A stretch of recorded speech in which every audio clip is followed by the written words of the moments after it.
Differentiation chapter का सवाल बता रहे हैं और एनसीईआरटी का। तो डिफरेंशिएशन में एनसीईआरटी का सवाल बता रहे हैं 5.1, 5.2 ये सब हो गया है 5.3 तक। आज हम 5.4 के सवाल को बताने जा रहे हैं।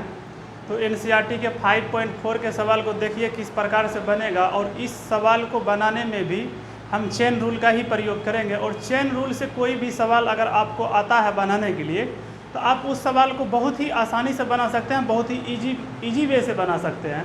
तो चलिए हम चेन रूल से ही बनाने का कोशिश करेंगे और बहुत ही आसान तरीके से बनाने का कोशिश करेंगे ताकि आपको समझ में आ जाए। और चेन रूल होता क्या है, इसको किस प्रकार से तोड़ा जाता है, ये चीज़ तो हम पहले बता चुके हैं। तो इसको जो है आप देखने के लिए पीछे के वीडियो को आप देख सकते हैं। तो चलिए हम सवाल को बनाने जा रहे हैं, बनाते हैं। तो 1 नंबर में जो सवाल है यहाँ पर देखिए 1 नंबर का सवाल। तो 1 नंबर के सवाल को आप पीछे वाले मेथड से ही सवाल को बना सकते हैं। और ये दूसरा नंबर जो सवाल है ये भी बहुत आसानी से बन जाएगा। तो चलिए एक सवाल को बनाकर हम देख लेते हैं। 1 नंबर का जो सवाल है देखिए क्या है, e पे power x by sine x है। तो इसको u बाय v का फार्मूला लगा करके बनाएंगे। इसको हम कैसा फार्मूला लगाएंगे, u बाय v का फार्मूला लगाएंगे। तो इसको हम लिखेंगे, नीचे में जो भी रहेगा उसको हूबहू लिखेंगे, और ऊपर वाला का क्या करेंगे, डिफरेंशिएशन करेंगे, फिर माइनस लिखेंगे, ऊपर वाला लिखेंगे, और नीचे वाला का क्या करेंगे, डी बाई डी एक्स करेंगे डिफरेंशिएशन, और पूरे के डिवाइड में आ जाएगा साइन एक्स, और नीचे वाला का हो जाएगा होल स्क्वायर। तो इस प्रकार से अभी तक हम कुछ किए नहीं हैं, अभी तक जो हम सिर्फ फार्मूला पे बैठाए हैं। अब देखिए इसको बना रहे हैं। साइन एक्स है तो ये साइन एक्स ही रहेगा, e पर पावर x है इसका डिफरेंशिएशन e पर x ही होता है, माइनस e पर x, और साइन x का डिफरेंशिएशन होता है कोस x। डिवाइड में है हमारे पास साइन स्क्वायर, हम x लिख सकते हैं। तो देखिए इस सवाल में क्या आ रहा है, e पर पावर x दोनों जगह है, यहाँ भी है यहाँ भी है, तो दोनों जगह से कॉमन ले लिए हम। तो ये sine x minus cos x, और डिवाइड में बच गया हमारे पास साइन स्क्वायर x, हो गया ये आंसर। तो इस प्रकार से जो है हम सवाल को बनाएंगे। दूसरा सवाल देख लीजिए, तो ये भी सवाल आसानी से बन जाएगा। ये सवाल नंबर 1 था। आप क्वेश्चन नंबर 2 को अगर हल कीजिएगा तो यहाँ है e पे पावर साइन इनवर्स x है। तो e to the power sine inverse x है, तो इसको डिफरेंशिएशन कीजिएगा। तो e पे पावर x का क्या होता है, वही। तो साइन इनवर्स x है तो साइन इनवर्स x ही रखेंगे। ये देखिए x के प्लेस पर है, तो जब साइन इनवर्स e पर x का e पर x ही होता है, और साइन इनवर्स x का हम जानते हैं क्या होता है, 1/√1 माइनस एक्स स्क्वायर। तो इसके आंसर को आप यहाँ छोड़ सकते हैं। तीसरा सवाल देखिए क्या है। तीसरा सवाल को अगर आप बनाना चाहिएगा तो तीसरा सवाल यहाँ बनाते हैं। तीसरा सवाल है e to the power x cube. तो इसको जब आप d बाई डी एक्स कीजिएगा तो देखिए ये पूरा x के प्लेस पर है, तो e पर x का डिफरेंशिएशन e पर x ही हो जाएगा, और x पर 3 है, x पर कितना है, 3 है। तो x पर 3 को एक्शन लगाने के लिए e पर पावर x 3, और x3 का ये हो जाएगा 3x स्क्वायर।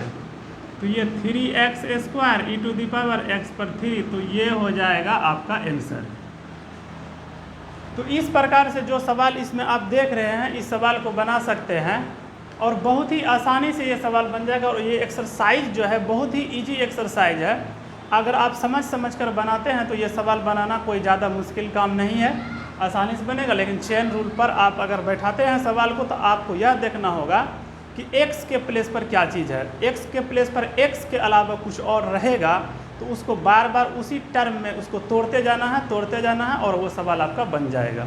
तो चलिए देखते हैं आगे सवाल में क्या होता है। एक 6 नंबर का सवाल है मेरे पास, ये थोड़ा ज़्यादा लग रहा है, ये अलग टाइप का है, तो इस सवाल को बता दें जी। ये सवाल 6 नंबर का बता दें, ये भी सेम बन जाएगा, और ये 5 नंबर भी सेम बन जाएगा। अगर नहीं बनेगा तो बता देंगे हम। चलिए 6 नंबर के सवाल को बनाते हैं। 6 नंबर का सवाल है e पर power x e to the power x square plus dot dot dot. देखिए यहाँ पर क्या दिया हुआ है, e पर x स्क्वायर, लास्ट है e पर x टू 5। इस बीच में इसका मतलब यह है कि 2 स्टेप जो है वो छिपा हुआ है। ये 2 स्टेप क्या है हमारे पास, e पर x3 प्लस e पर x4 ये छिपा हुआ है। इस पूरे को हम जो है डिफ्रेंशिएशन करते समय जो है इसको हम लिख देंगे e पर पावर क्या है x³ फिर e to the power x पे 4 plus e to the power x पर 5। ये सवाल मेरा यहाँ तक है। तो चलिए इसको जब आप डिफ्रेंशिएट कीजिएगा पूरे को, तो हालांकि इसको आप अलग अलग चाहें तो कर सकते हैं। d/dx e पर power x plus d/dx e पर x square plus d/dx e पर x पर 3 प्लस d/dx e पर x पर 4 plus d/dx e to the power x5। तो हम क्या किए, देखिए सबको क्या किए, अलग अलग कर दिए। सबको अलग अलग कर दिए तो e टू द पावर देखिए x है, तो e to the power x का डिफ्रेंशिएशन क्या होगा, e to the power x ही होगा। उसके बाद देखिए फिर प्लस करेंगे हम, यहाँ पर देखिए e to the power x का स्क्वायर है, तो हम उसको वही लिखेंगे e to the power x का स्क्वायर। अब देखिए यहाँ कंप्लीट x था, यहाँ x नहीं है, x के प्लेस पर देखिए क्या दिया हुआ है यहाँ x स्क्वायर।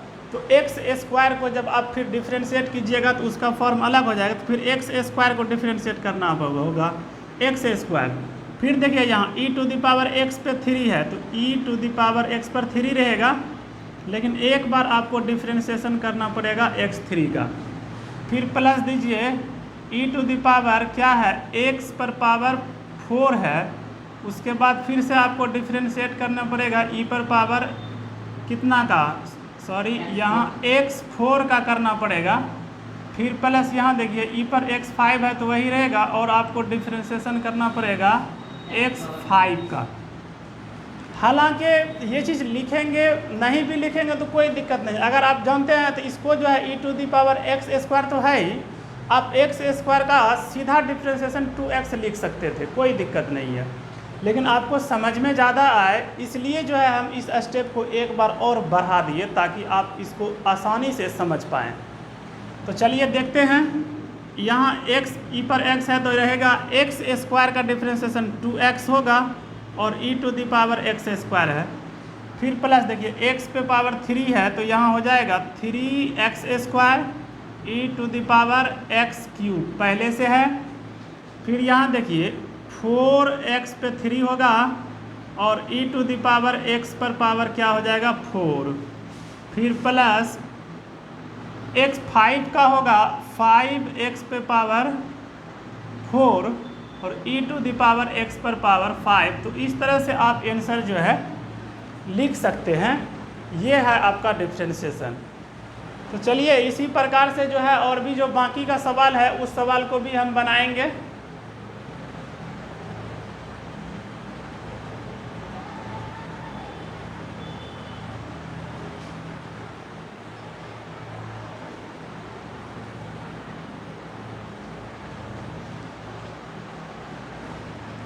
आगे देखिए हमारे पास ये 7 नंबर का क्वेश्चन है, थोड़ा उल्टा पुल्टा क्वेश्चन लग रहा है। तो देखिए ये 7 नंबर का क्वेश्चन कहता है d/dx और यहाँ है √e to the power √x। ये है डिफ्रेंशिएट करने के लिए, ये चीज़ है आपको डिफ्रेंशिएशन करने के लिए। अगर आप इसका डेरिवेटिव निकालते हैं तो इसका डेरिवेटिव क्या होगा, इस चीज़ को समझने के लिए, इसको डिफ्रेंशिएट करने के लिए आपको क्या करना पड़ेगा, फिर वही रूल को अपनाना पड़ेगा। तो देखिए यहाँ पर हम क्या करेंगे, d√e टू द पावर क्या है √x। देखिए ये तो रूट है, x के अंदर क्या है डिफरेंस e√x ये है। अब क्या करेंगे, फिर हम डिफ्रेंशिएट करेंगे e to the power √x का, तो x के स्थान पर फिर देखिए क्या है √x। फिर से हम डिफ्रेंशिएट करेंगे √x को एक्स के रिस्पेक्ट में। हम ये तोड़ दिए आपको समझने के लिए। तो देखिए यहाँ e⁻√x है, तो इसको क्या करेंगे, रूट में जब कोई चीज़ रहता है तो 1/2 लिखते हैं। उसके बाद क्या करते हैं, e⁻√x है तो √x ही लिखेंगे। e⁻√x का डिफ्रेंसिएशन √x के रेस्पेक्ट में क्या हो जाएगा, √x ही रहेगा, और ये √x को 1/2 √x लिखेंगे। तो देखिए ये √x है यहाँ पर ऊपर, ये 2 को और इस 2 को देखिए हम क्या करेंगे, मल्टीप्लाई कर देंगे तो ये 4 हो जाएगा। रूट में देखिए यहाँ e⁻√x है और यहाँ रूट में क्या है, x है, इसका मतलब दोनों रूट में है, तो हम इसको एक जगह रूट में कर देंगे और e⁻√x, तो आपका ये हो जाएगा आंसर। तो इस प्रकार से जो है हम चेन रूल पर सवाल को तोड़ करके जो है आप बना सकते हैं। चेन रूल पर आप कोई भी सवाल को बनाइए, कोई भी सवाल को तोड़िए, किसी भी प्रकार का आपको दिक्कत नहीं होगा, लेकिन कंडीशन है कि इसमें रूल को फॉलो करते रहना होगा। कहीं पे थोड़ा सा भी छूटेगा तो आप सवाल को नहीं बना पाइएगा। इसमें से और कोई सवाल भारी लग रहा है, और कोई सवाल भारी लग रहा है, जैसे कि चलिए इस सवाल को बना लेते हैं, अंतिम सवाल को बना कर देखते हैं कि ये सवाल में क्या है।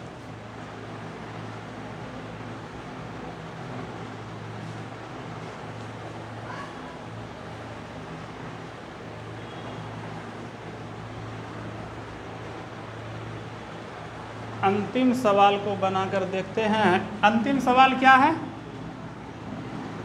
अंतिम सवाल है कोस log x e⁻x। इसको डिफ्रेंशिएट करना अगर होगा तो इसको आप कैसे डिफ्रेंशिएट कीजिएगा बताइए, इसको कैसे डिफ्रेंशिएट कीजिएगा। इसको डिफ्रेंशिएट करने के लिए भी सिंपल रूल का इस्तेमाल करेंगे। क्या करेंगे, d cos log x अब प्लस ex। देखिए x के स्थान पर क्या है, ये चीज़ है कि नहीं है, x के स्थान पर हम इसको लिखेंगे log x प्लस e⁻x। अब देखिए x के स्थान पर जो चीज़ नीचे आया है उसको हम पूरा का पूरा जो है ऊपर फिर से ले जाएंगे। चेन रूल यही कहता है। तो हम लिखेंगे फिर log x e⁻x। अब हम इसको dx लिखेंगे। चलिए कोस x का डिफ्रेंशिएशन जो है log x प्लस e⁻x है। नीचे इसके रेस्पेक्ट में अगर आप इसको डिफ्रेंशिएट करते हैं तो सिर्फ कोस x का जो डिफ्रेंशिएशन होता है आप उसको लिख दीजिए। आपने कोस x का dy/dx आप पढ़ चुके हैं, क्या होता है, माइनस साइन x होता है। तो हम यहाँ पर माइनस लिखेंगे और साइन लिखेंगे, log x प्लस e⁻x होगा। यहाँ देखिए log x का डिफ्रेंशिएशन क्या होगा, 1/x, और e पर पावर x है तो इसका डिफ्रेंशिएशन वही रहेगा।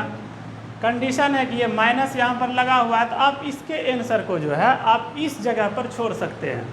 आगे जाने की कोई ज़रूरत ही नहीं है। इसको पहले लिख दीजिए, इसको बाद में लिख दीजिए, या माइनस ला के पहले खड़ा कर दीजिए, इससे कोई फर्क नहीं पड़ेगा। 1/x plus ex sine log x plus e⁻x। तो आप इसके आंसर को यहाँ पर ला करके जो है आप छोड़ सकते हैं, कोई दिक्कत का बात नहीं है। और भी देखते हैं इसमें सवाल, कौन सा सवाल है जो आपसे नहीं बनेगा। तो इसमें अब कोई सवाल ऐसा लग नहीं रहा है कि जिसको बताया जाना चाहिए। तो चलिए एक सवाल को और ले ही लेते हैं। ये कितना नंबर को, 9 नंबर के सवाल को। 9 नंबर का सवाल बोल रहा है कोस x divide by log x है। यहाँ पर कंडीशन दिया है कि x जो है वो क्या है, 0 से बड़ा है। अब x 0 से बड़ा है तो इसके लिए भी देखिए यही रूल का इस्तेमाल करेंगे। जैसे आप 1 नंबर u/v करके बनाए, तो चलिए इसको भी आप जो है d/dx कर दीजिए और ये भी सवाल बन जाएगा। सबसे पहले लिखेंगे नीचे वाला ऊपर वाला का डिफ्रेंशिएशन, नीचे वाला ऊपर वाला का डिफ्रेंशिएशन, तो ऊपर वाला कोस x माइनस ऊपर वाला कोस x है, और नीचे वाला का डिफ्रेंशिएशन d/dx log x। तो इस प्रकार से करेंगे। log x है तो log x रहेगा ही, cos x का होगा माइनस, तो यहाँ माइनस लगा देते हैं, ये हो जाएगा sin x, यहाँ माइनस है तो माइनस ही रहेगा, cos x है तो cos x रहेगा, और log x, इसमें एक चीज़ नहीं लिखे, इसको जो है आप पूरे डिवाइड में, जो डिवाइड के रूप में रहता है उसका स्क्वायर होता है, तो आप log x जो है इसका स्क्वायर लिख सकते हैं।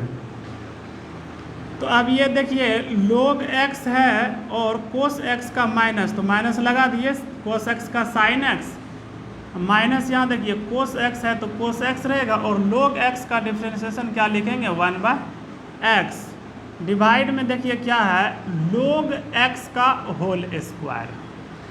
अब देखिए ये जो है यहाँ पर डिवाइड के फॉर्म में cos x/x है, इसके डिवाइड में कुछ भी नहीं है, तो आप इसको सॉल्यूशन करिए आगे, अथवा नहीं भी कीजिएगा तो कोई दिक्कत नहीं है, लेकिन ज़्यादातर जो विद्यार्थी होता है वो क्या करता है आंसर को पुराने का कोशिश करता है। तो अगर आंसर पुराइएगा तो इसके डिवाइड में कुछ नहीं तो 1 दे दीजिए, और 1 दे करके इसको आप जो है भिन्न का जोड़ बनाइए, तो ये क्या हो जाएगा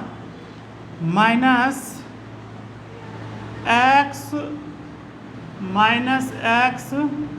sin x log x, तो माइनस कॉमन कर लेंगे तो यहाँ क्या हो जाएगा प्लस, और यहाँ है cos x, तो यहाँ cos x ही रहेगा, और डिवाइड में जो है हमारा ये देखिए ये थर्ड पॉइंट है, तो तीसरा पॉइंट ऊपर चला जाएगा, तो ये हो जाएगा x log x का होल स्क्वायर। ये हो गया आपका आंसर। ये नीचे वाला सवाल है, तो ये हो गया आपका आंसर इस सवाल का। तो इस प्रकार से जो है आप सवाल को बना सकते हैं, और 5.4 का जो भी सवाल है उस सवाल को हम बता दिए। अब इसमें ऐसा कोई सवाल नहीं है जो सवाल की आप नहीं बना सकते हैं। तो आज जो है अब यहीं तक रखते हैं, फिर अगले क्लास में आगे हम 5.5 को लेकर आएंगे।